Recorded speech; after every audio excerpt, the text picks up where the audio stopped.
কেউ যদি আপনার ছোটো উপকারও করে তার উপকারও আপনি কখনো অস্বীকার করতে পারবেন না, আর অস্বীকার করাও ঠিক না। উপকার সে স্বীকার করে যে করে তাকে বলে কৃতজ্ঞ। তো হ্যালো এভরিওয়ান, আসসালামু আলাইকুম। কী অবস্থা? সবাই কেমন আছেন? আশা করি সবাই ভালো আছেন। আলহামদুলিল্লাহ, আমিও ভালো আছি। তো আজকে আপনারা স্ক্রিনে যাকে দেখতে পাচ্ছেন, এই মানুষটা হয়তো দেখছি ছোট বা বয়সও আমার ছোট, বাট এই মানুষটা এমন একজন মানুষ যার সাথে আপনাদের কাছকে পরিচয় করে দিব। এই মানুষটা আমাকেই প্রথম 13 মাস আগে ইউটিউব চ্যানেল খোলার জন্য আমাকে বারবার অনুপ্রাণিত করতেছিল এবং বারবার বলতেছিল।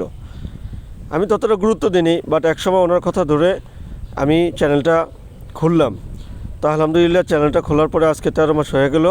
তো আলহামদুলিল্লাহ, ওনার কারণেই এখন আমি প্রাথমিকভাবে সফলতার মুখ দেখলাম।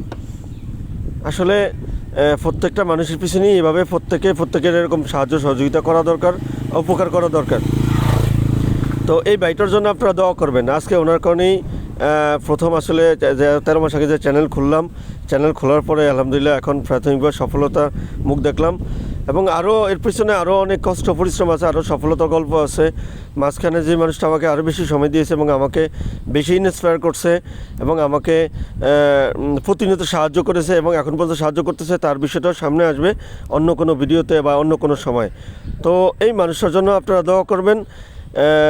এই মানুষটা সত্যিই আসলে আমি ওই মানুষটার কাছে ঋণী হয়ে গেলাম যে এই মানুষটাই আমাকে প্রথম ইউটিউব চ্যানেল খোলার জন্য আমাকে সহযোগিতা করছে এবং আমাকে বলছে। আর তাই আমি ওনাকে আসলে এখনও ভুলি নাই। আর এই যে ছোট্ট একটা টিপস দেওয়ার জন্য ওনাকে নিয়ে আসলাম, আর এই জন্য চিকেন চাপ খাওয়ালাম। ওনার জন্য দোয়া করবেন, আমার জন্য দোয়া করবেন। আর আমার কথাগুলো যদি ভালো লাগে অবশ্যই আপনারা আমার চ্যানেলটা সাবস্ক্রাইব করে পাশে থাকবেন। তো সবাই ভালো থাকবেন, সুস্থ থাকবেন। আসসালামু আলাইকুম। সবার জন্য দোয়া এবং ভালোবাসা রইল।